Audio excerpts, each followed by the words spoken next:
Frindle, Chapter 15. And the winner is...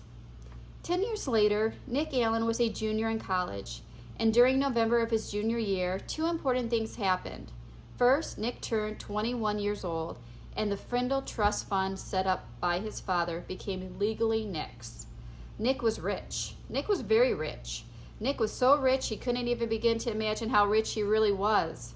Nick wanted to give his parents some of the money, which they said they did not need and would not accept. But Nick reminded them that they had always wanted to travel, and they should just think of this as a big birthday present or something. So they accepted. And Nick also wanted to give some money to his big brother James, who said he did not need it and would not accept it. But Nick reminded James that his 2-year-old daughter would grow up and go to college someday, and besides, hadn't James once given Nick his whole baseball card collection? So James accepted the gift.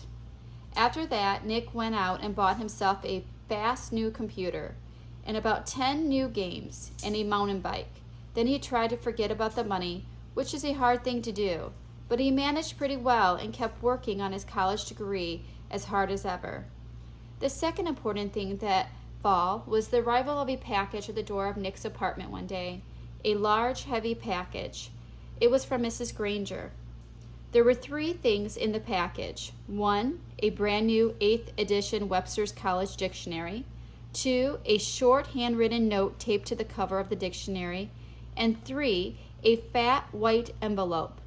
Turning the white envelope over, Nick saw the name, his name. He had written it there one September afternoon in Mrs. Granger's room after school, 10 years ago. Nick set the envelope down and gently peeled the note off the front of the dictionary. My dear Nicholas, please turn to page 541 of this book. Nick grabbed the dictionary and leafed to page 541, his heart pounding. And there between F-R-I-N-L and F-R-I-N-G-E, he read, Frindle, a device used to write or make marks with ink. Originated by Nicholas Allen, American, 1987. C. Penn. Nick went back to the note from Mrs. Granger. This is a brand new dictionary, the one I recommend that my students use for their homework. And now, when I teach them how new words are added to the dictionary, I tell each and every one of them to look up the word Frindle. And of course, I have sent along that letter I promised to give you when our little battle was over. And now, it's over.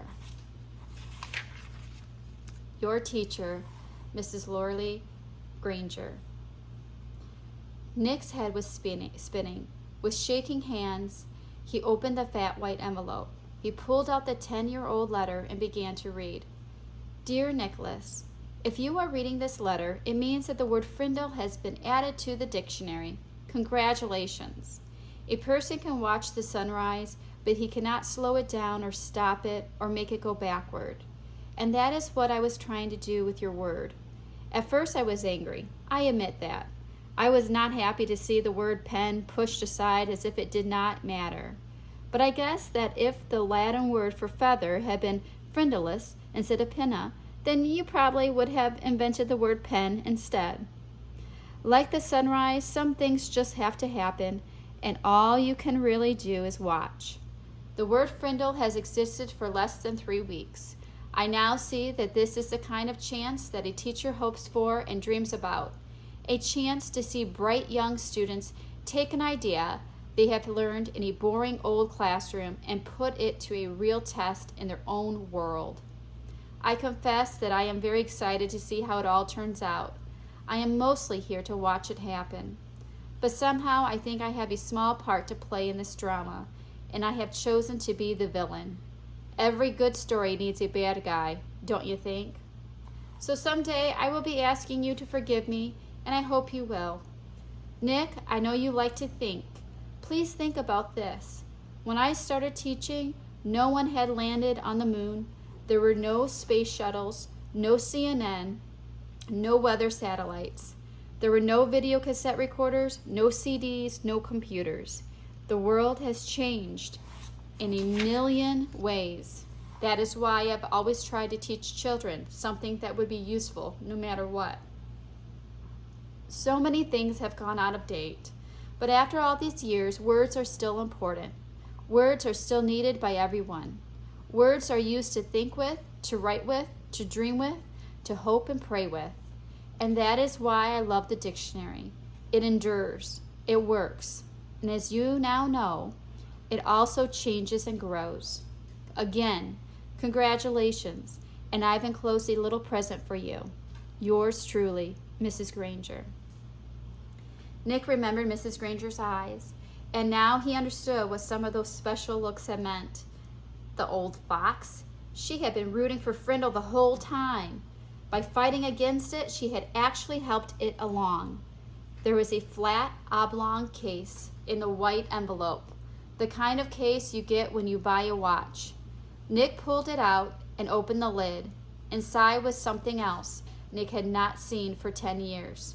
It was Mrs. Granger's favorite pen, her old maroon fountain pen with the blue cap. And under the clip was a little folded piece of paper. It was another note, a very short note, just one word, Frindle. About a month later, something happened over in the old part of Westfield, over where the trees are huge and the houses are small. On Christmas morning, Mrs. Granger's doorbell rang. Mrs. Granger opened the door, but no one was there. Someone had left a package inside her storm door, a box wrapped in green paper with a red bow and white envelope taped to one end. She smiled as she stooped down to pick it up.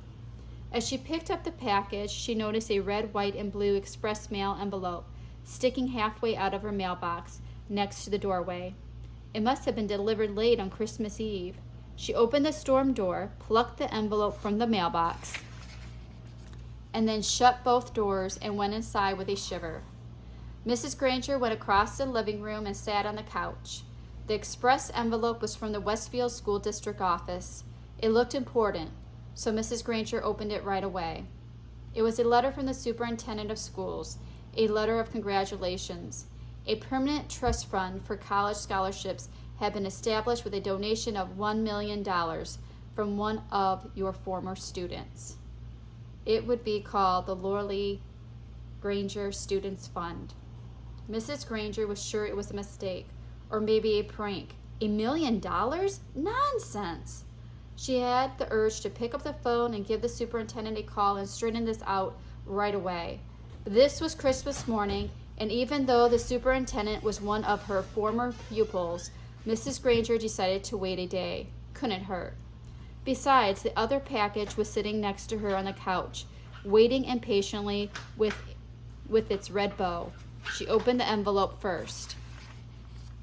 It was a little Christmas card with a sloppy note, obviously the work of a 5th grade boy. Dear Mrs. Granger, you're one of my favorite teachers. Here is something I want you to have. Sincerely, a student of yours. Mrs. Granger glared at the spelling mistakes, but then chuckled and shook her head. Kids are always the same, year after year. Here she was in her 45th year of teaching, all set to retire in June.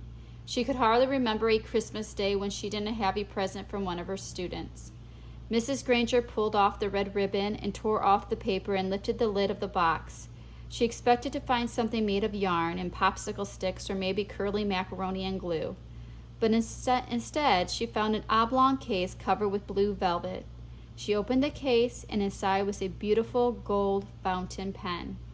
She picked it up, and it was cool and heavy in her hand. Words were engraved along the pen's shiny barrel, and Mrs. Granger had to slide down to the end of the couch and turn on her reading lamp. Then she could read the 3 thin lines of type. This object belonged to Mrs. Lorelei Granger, and she may call it any name she chooses. With love, from Nicholas Allen. The end.